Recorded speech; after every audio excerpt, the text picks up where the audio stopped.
Hey guys, so I get asked a lot about Warden tanking because there's really a shortage of good resources for Warden tanking, despite the class being one of the top 2 or 3 classes for tanking.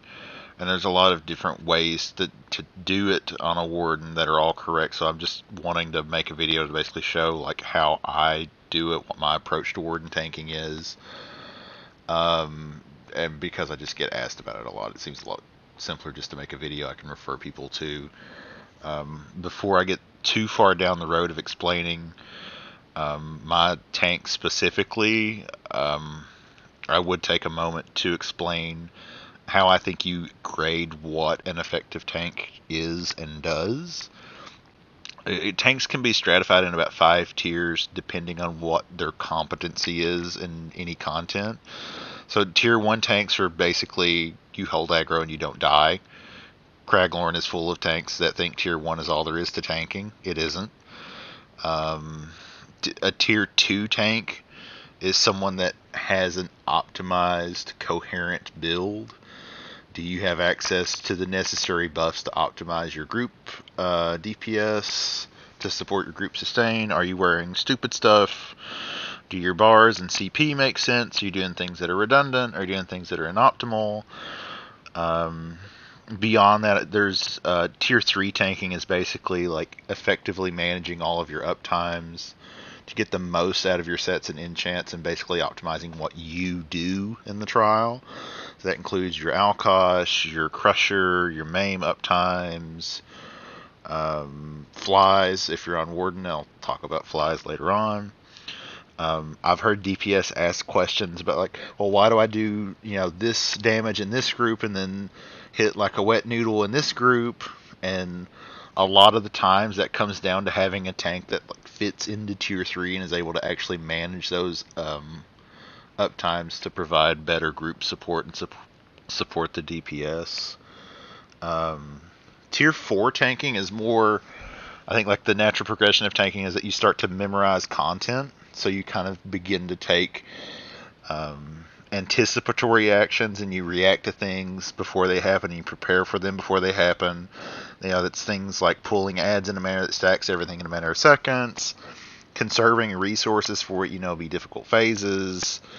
Things like knowing that you don't necessarily have to block the Griffin and VCR because the blocking doesn't help, but having the stam to roll certainly does. Withholding your Blood Altar synergy and VCR execute, like basically knowing what's around the next corner and preparing for it before it gets there is like your tier 4 tank. And then tier 5 tanking is where tanks basically get good enough to kind of blur the lines a little bit between a tank and a healer and a tank and a DPS, so they can provide off heals or off DPS while doing all the stuff above, and still effectively tanking. That's what the best tanks in the game really do. That's what score pushing tanks really do. I'd argue that it's easier to do that on a Warden from the perspective of providing off heals. And you'll kind of see that healing the group is kind of one way that makes Warden tanking kind of hum along. And that's basically why I built a Warden tank in the first place, is because I wanted this to be something that made it easier to run 1 tank, 3 DPS, like never have a healer, like that type of group composition. But I've had it a lot of trials at this point as well, and it also makes group composition more flexible because you offer the group a few options. Which, the standard Warden healer can of course swap to whichever class. You may swap your Warden to a Sork healer and be able to carry 1 more Necro ult. If you don't have a Warden healer in the first place, of course, you'd be responsible and able to provide all of the Warden buffs, the toughness, the minor vuln, major ward for the group, etc. You can also actually free up abilities for your Warden healer by dividing up essential buffs. Like, I'm going to run Frost Cloak, so that gives you more room to run flies It gives them more bar space to run more group utility like Bone Shield or Spiders, because some of what that they would cram into the bar is kind of being offloaded onto the tank position. And then beyond that, I really need to have a look at my character sheet, and I'll show that. Of course, I'm running Bewitched Sugar Skulls here. I've just over 16k mag, just under 18k stam. I'll note that the size of these pools aren't important. I don't try to obsess over having huge mag pools or huge stam pools. I think what's more important is how you actually conserve those resources and how you actually sustain those. You're going to sustain your mag through, your Argonian potion passive, your potions, your stacking mag regen because we're running Atronach. You're going to sustain your stam through not blocking all the goddamn time, and also through block cost reduction. I don't think that big pools are important here. Health, I sit on about 39 or so unbuffed. You'll see that with toughness, which a Warden will always have, of course, it goes up to about 41.5k. Your hard minimum for a tank is about 35, 36. My comfort level starts at about 38,000 for most content. Most tanks can certainly differ here, but once you get beyond like 43, 44, you're into a land where more health just doesn't really help you. New tanks constantly make the mistake of wearing Plague Doctor and weird shit just to get their health through the roof, and it isn't all that clear when you start out, but there are damage mechanics in the game that scale off your health. So if you stack health, congratulations, you now take more damage from these mechanics. And there's penalties for stacking health, and mechanics with heal checks, which are now in vogue with ZOS for whatever reason. Such as in VSS, VCR, Vet Moongrave. If you have more health and you get a heal check mechanic on you, you will be more difficult to heal out of that. It is a booger. So really surviving on a tank is less about having tons of health. It's more about having a reasonable amount of health and then sustaining block, optimal positioning, rolling the right things, and having reasonable resist, not resist to the roof. And so on the topic of resist, because I think this gets misconstrued constantly as well, the resistance cap in ESO is about 33,000. Not accounting for the weirdness of mobs having 100 pin for no apparent reason. But at 33,000 resists, you have 50% mitigation for whatever type of damage that is. So for spell resists, 33,000 is 50% mitigation for fire, ice, lightning, and magic damage. For 33,000 physical resists, that is 50% mitigation for poison, disease, and physical damage, including bleeds. Notice it does not include oblivion damage in either of those because it doesn't care about your resists at all. But the thing that you should really keep in mind is that just blocking when appropriate already mitigates 50%. Just by blocking something, you're going to mitigate 50% of whatever's coming on. So you don't really need 33,000 resists to get down to a quarter of whatever damage it is you're taking. It's completely unnecessary. So if you can just learn to block and learn to be a better tank, stacking resists isn't really all that important. To exemplify this, score pushing teams on PC run their off tank in medium armor in some content. So if people are tanking things in medium armor, you know that you don't need Cyrodiil's Crest or whatever bullshit that people run to get their resist way up. Being a good tank is more likely to save you than having a million resists, and that's what people's goal should be. My rule of thumb is I want to hit about 24 to 25,000 as a minimum. So if I have my buff here, I go exactly to about 25,000, which is fine for just about everything. I'm basically, like 8,000 below cap or so. It works just fine. Occasionally I will push CP around to take on specific challenges. This is just like my default vanilla CP setup here. If I were to go into VCR, I would take great pains to push that spell resist up maybe a little bit, and kind of stack more into dot mitigation. But there's stupid tricks that you can play with your CP to really meet specific challenges. And I recommend that tanks basically find their own CP and use their own CP. I don't think you should really pull stuff off the internet and assume that whatever tank that you got that from tanks how you do, because every tank is going to be a little different. My CP generally looks like this. I have actually unspent points. That's alarming. I'll just split those out real quick.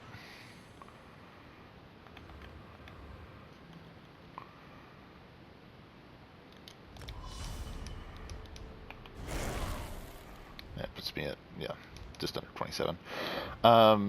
So my champion points, generally I do stack at least 72 into Ironclad. I underutilize Thick Skinned a little bit on Warden because you have access to a really nice ability to purge dots from you, unless you're in, AoE dots like in VSS Breath or whatnot. A lot of those you're just going to purge, so you don't need a ton of Thick Skin, so you can undershoot that a little bit. Hardy Ellie, I just kind of put at 49 unless I'm in something that specifically requires more. Quick recovery, I do actually like to carry quite a bit of quick recovery because you'll see later when we get into abilities that Warden kind of functions on and runs on pushing out a lot of heals to the group and to theirself. So if you stack a little bit into quick recovery, you can actually get more mileage out of your self heals by a wide margin. And then of course I run pretty standard stuff everywhere else. 37 Warlord, 65 Arcanist, 56 Tenacity. I do not change my green CP very often. I just run 61 Shadow Ward, and I run 40 Tumbling. I do like to roll quite a bit. If you've seen me tank, you know that. Blessed, I've got 75. Elfborn, I run 81 just to get extra crit healing. And then of course I just kind of put the rest of whatever I've got here wherever. There's nothing too important here. I do run a little bit in Thaumaturge because we're throwing flies and gripping shards around and whatnot, so we do get a little bit more damage out of that.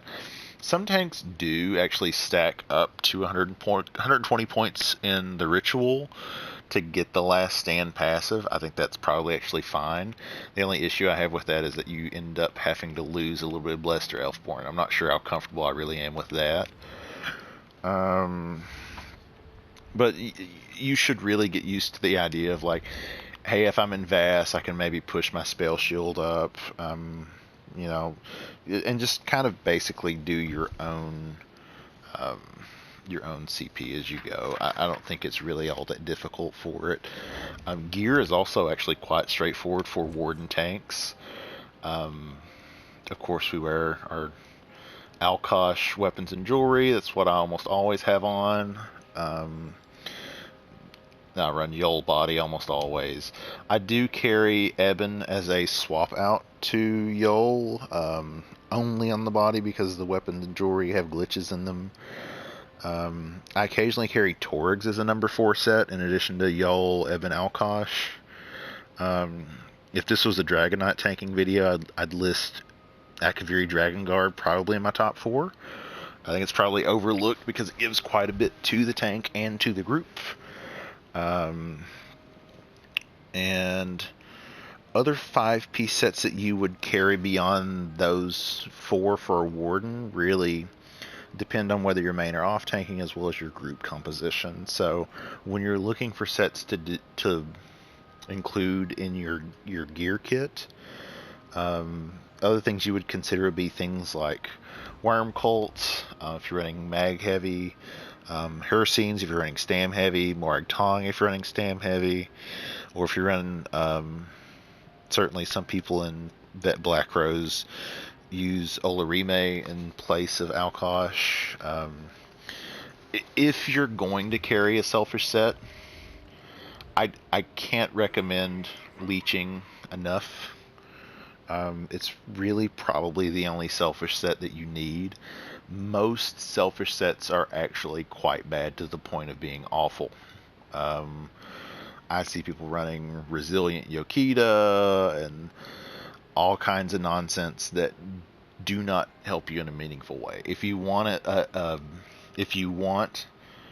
a self reset, I would recommend leeching, and you can just basically farm that for jewelry and weapons, which is very easy to do. And then I don't really let my universe of relevant 5-piece sets get beyond the 8 or 9 that I just mentioned, though. There's a lot of confusion regarding in-game tanking sets and people that are kind of new to the in-game community or getting into the in-game community.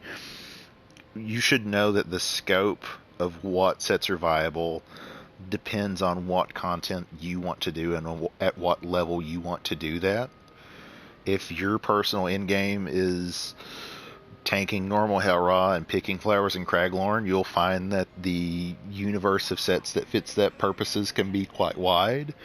But if you're getting more into the deeper end of like VCR and VHOF, VSS hard modes, VMAL hard mode, VAS hard mode, and the like, you're basically only looking at about those 8 to 9 sets, with a few more on the fringes that have really limited use cases.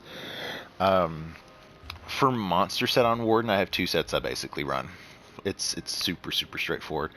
As a default proposition, I run Symphony of Blades, because it gives out huge sustain buffs to the group. If I do need to be a little bit more interested in self-preservation, I do find it appropriate sometimes to run Stonekeeper. I think Stonekeeper is a really good set if you're just now learning to Warden tank and you have an issue sustaining. Once you have no issues sustaining, I would recommend moving on to Symphony, just because it's a very powerful and overlooked buff. Occasionally I do swap to other things situationally. Vet Black Rose Prison, of course, Thurvican is always a staple because that AoE minor maim is huge. You may see people run Vicosa and VSS or VAS main tanking. Sometimes I do run 2-piece mag recovery. I think people overlook that as well. That would be something like running Shadowrend head and Shadowrend shoulders and Chokethorn head. Just basically you're looking for 2 1-piece crit sets there. Sometimes that is quite helpful. I found that to be of use in hard modes such as Vet Fanglair, just because you can effectively range tank Thurvican. So that's very nice. I think it's overlooked. Warden benefits less from sets like Chudan and Bloodspawn than Dragon Knight does, so I'd find it very rare that I would use that. And to talk about traits, generally I do run all sturdy if I can. So I run generally 7 sturdy on body. And then for jewelry, my preference is to run 2 harmony and 1 infused. The infused is generally a mag recovery, and the other 2 are block cost reduction. I could probably drop one of these block cost reductions and never miss it, and run more mag recovery or run a potion speed glyph. I've just become quite comfortable with my extremely low block costs, so I'm spoiled in that way. If you're new to tanking, you should really consider transmuting jewelry over to harmony. It helps tremendously. You can see I get 35% to each synergy for each of these pieces. So I'm getting 70% additional synergies.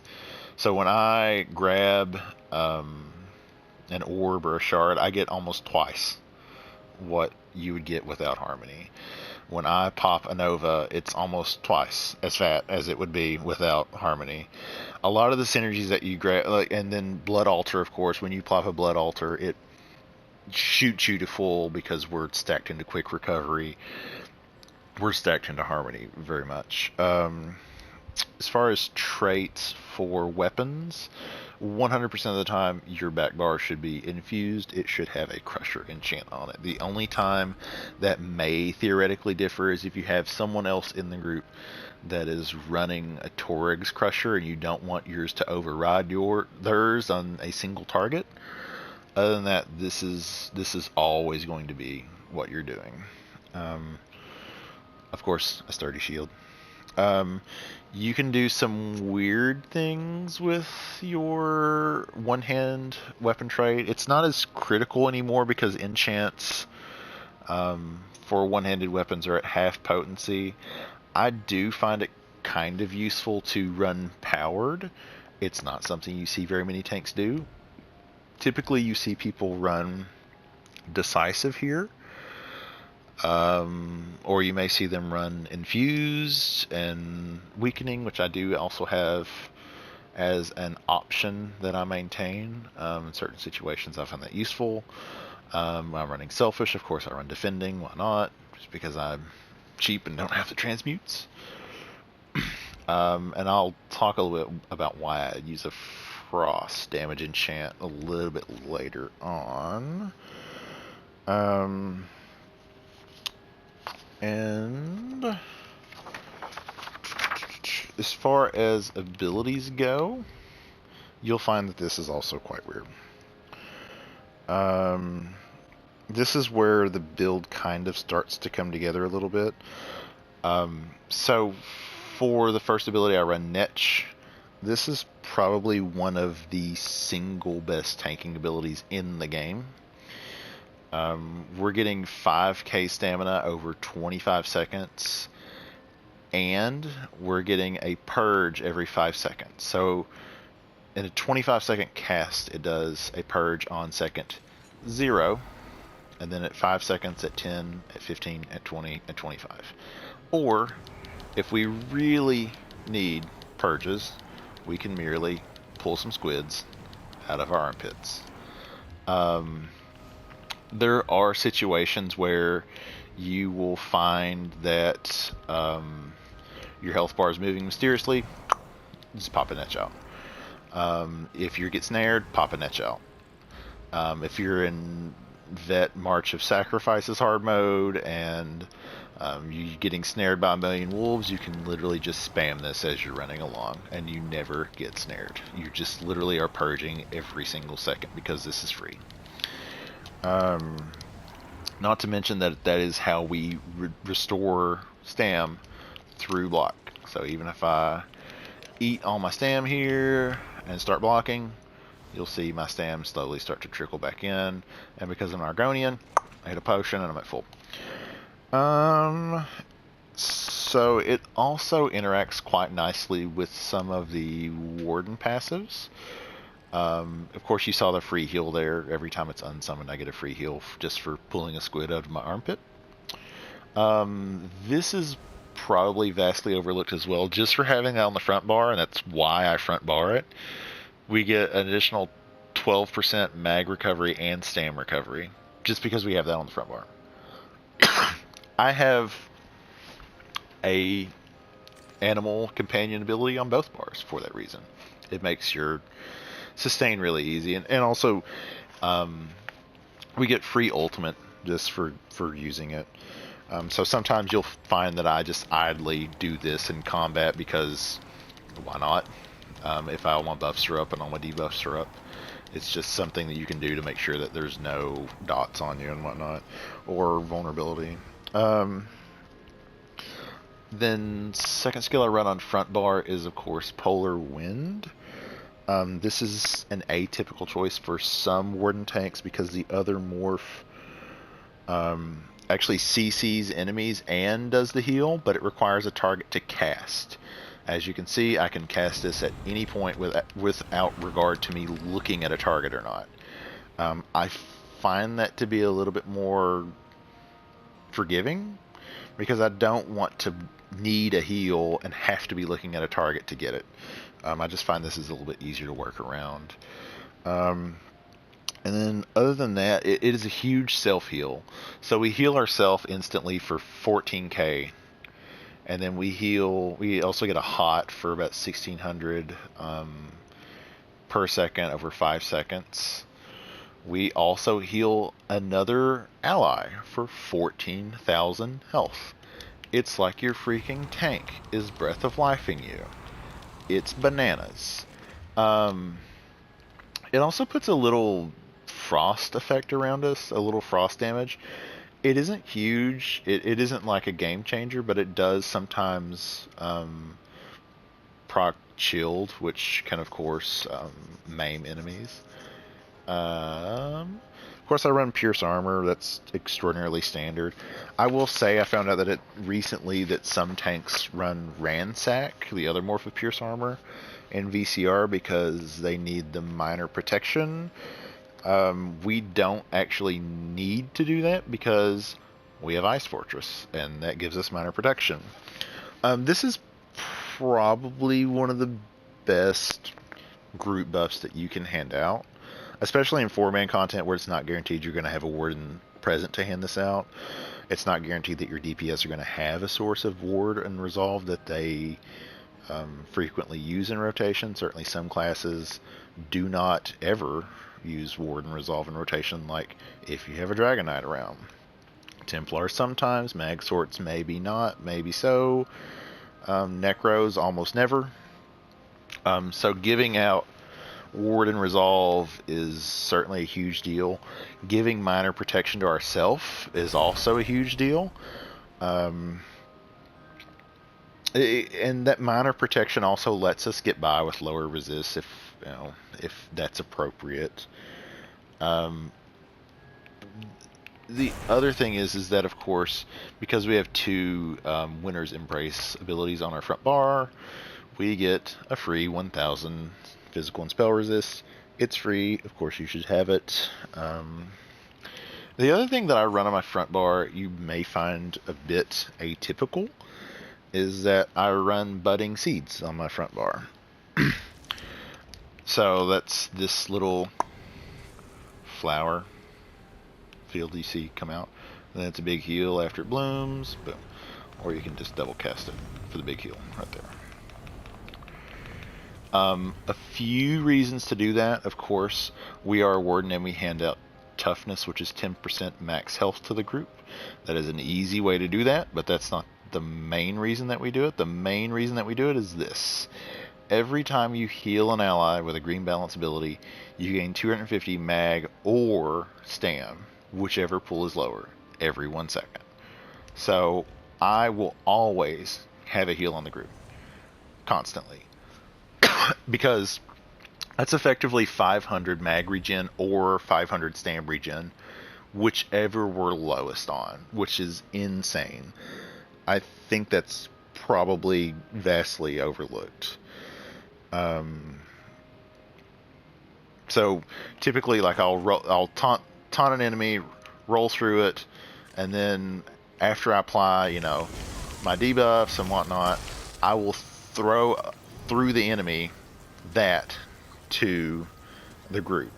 It also gives them a synergy, so if you have people using Loketsties, it's another synergy that they can use to reliably get their sets to proc. And there's a couple other passives worth noting. You can actually proc Major Mending on yourself by keeping that in the group, and supercharge your heals by 25%. Free Major Mending is always nice. I think it's also important to look at what I don't have on my front bar, which is that I don't necessarily have Heroic Slash on my front bar, because we have a source of ulti-gen from our Netch, we have a source of ulti-gen from our heal that we can throw out.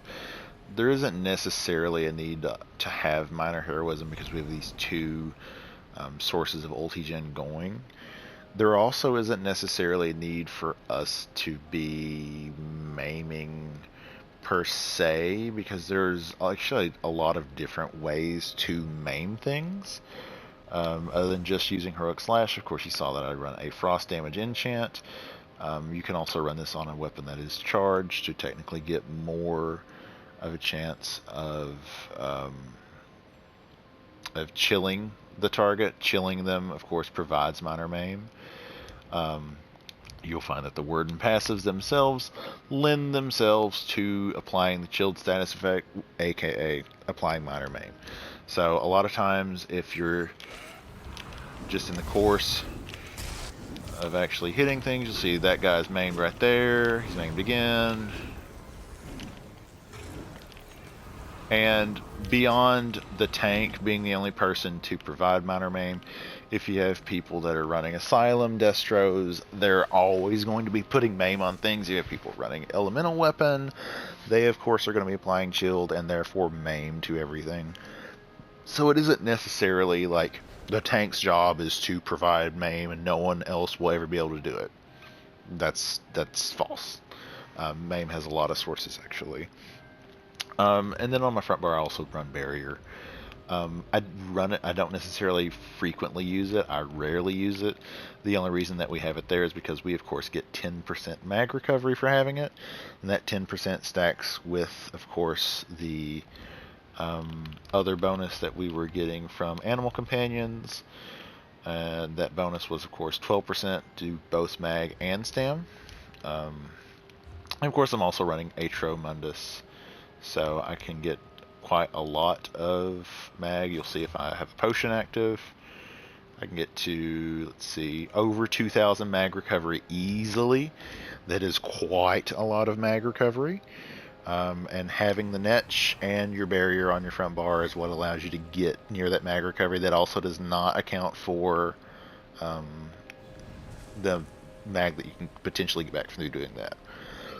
That mag also helps you sustain all of these heals, so it just helps you do more Warden-y things, basically. Moving to the back bar, of course, first ability that I have is Gripping Shards. It is a basic stacking tool akin to Talons on DK. It does have the side benefit of potentially applying the chilled status effect, which is maim in an area of effect. It does, and you can see it proc right there, it does do pretty okay damage, honestly, for a tank ability, doing 1700 damage every second, because it scales off our health, which is actually quite nice. So this is a nice little snare that we can do. The next ability that I do, I think, is probably one of the best support skills in the game as well. This single ability has a bonus equivalent to a 5-piece set. So you had, prior to this gaining minor vulnerability, groups ran an entire 5-piece set, that is IA or Infallible Ether, just to get good uptime on minor vulnerability. The fact that the tank can provide 8% more damage just by going is actually quite bananas. And you have to consider that, you know, that 8% is of course added with the 8% from puncture, the 4.5% or so that you're getting out of Alkosh, the 4.5% you're getting out of Crusher, and you can see basically that whatever group is running with a tank that's actually fully optimizing, you're gonna give your group about 20 to 25% more damage depending on your uptimes. And if you of course have 8 damage dealers, that can be absolutely huge. It could be the difference between clearing content and not clearing content. I have a range taunt on my back bar, of course. That isn't very interesting, it's quite standard. I do have Frozen Device on my back bar, which I think is overlooked, to be fair. I think it isn't quite as good as Chains is, but it does have a few extra side benefits. Cost about 3k mag. You can prelay these, so if you know an enemy is going to spawn in Black Rose, you can basically just like throw these around. You can literally throw these through the enemy because it's targeted at the floor. If you're doing something like tanking, main tanking first boss of VMAL, and you know cats are going to come out at some point, you can literally say, hey, there's going to be cats, I'm going to get all the cats that are there, and there, and as soon as those cats spawn, they immediately come to you, and not only they immediately come to you, they are also afflicted with major maim. there's not very many sources of major mayhem in the game. I believe there's only about 3 or so. So you can completely negate whatever it is that you're pulling to you. And just the fact that you can prelay this prior to the mob's appearance, I think is absolutely huge. And of course, then we have Blockade of Storms, which I chiefly use just to keep up Crusher. I know some people like ice staffs. I don't like ice staffs at all. I don't like my mag regen being cut off. You can see that I took great pains to stack into mag regen, getting over 2,000 on my front bar, almost 2,100. I don't want to see that stop when I go to my back bar and block. And then as far as race goes, I am an Argonian. Particularly because I envision this to be a build that could function and adequately support a group that did not have a healer and kind of do both the roles of healer and tank. So of course, just for being Argonian, we do 6% more healing, which is quite nice. This passive isn't really all that relevant other than the 1k health is nice. This passive is extremely overpowered. Every time I drink a potion, I restore 4,000 health, mag, and stam. In addition to whatever the potion is doing. So I can, of course, trash my resources. And let's let me set these in here. Just completely trash my resources. Make sure I don't have any.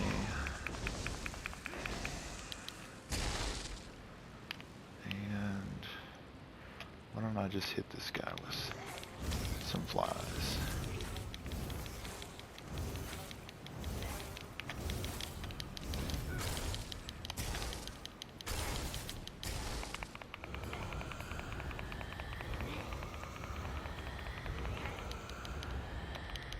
Kind of hard to trash my resources because my sustain is so good.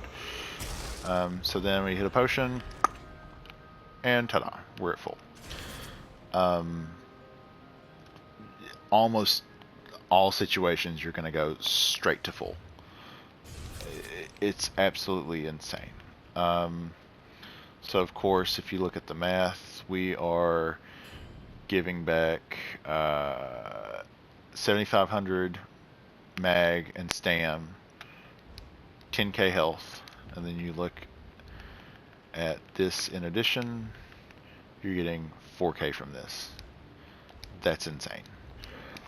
It makes your sustain just cake easy. So you're getting like 14,000 health just from drinking a potion, and you're getting 11,000 mag, 11,000 stam every 45 seconds just for drinking a pot. It's crazy. That being said, there are a few different bar setups that you could potentially use. There's a few skills that I don't have on my bar here that I do frequently use and abuse to great effect. Warden has this skill, Shimmering Shield. This is extremely overpowered in certain situations. You can see I get these big ice shields around me. So when I cast this, I get, and this is not even fully leveled, I get a shield that absorbs 65,000 damage from 3 projectiles. When I absorb a projectile, which will happen 3 times, I get about 800 mag, and I get major heroism for 6 seconds.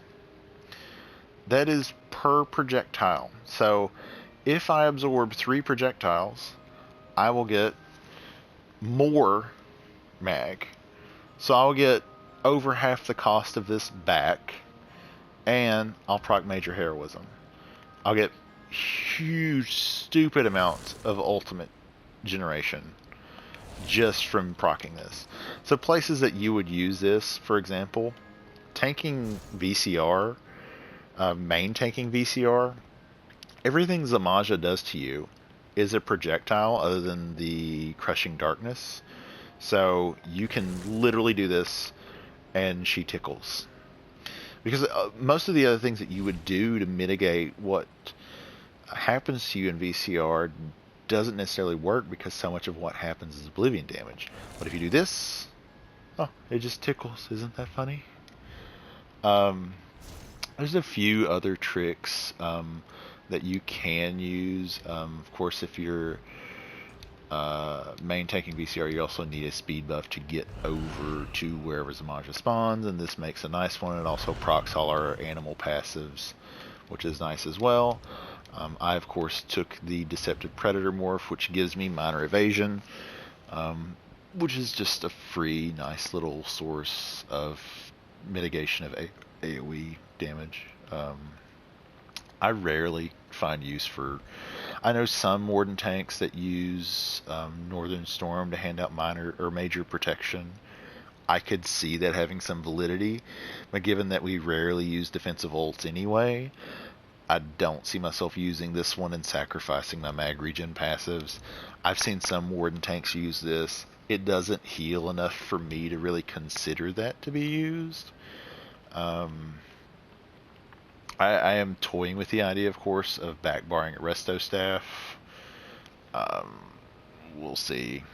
And other than that, I just feel like Warden has a lot of places where when you take it, it's actually quite a lot easier than DK, because of the free purge, because of the innate overpowered ability to reflect projectiles, because you're going to hand out more buffs to the group, because you're going to hand out major ward, you're going to hand out minor toughness, you're going to give enemies minor vulnerability. So numerically speaking, the number of things that you're going to put on an enemy and give to the group on a Warden versus a Dragon Knight are actually quite a lot higher.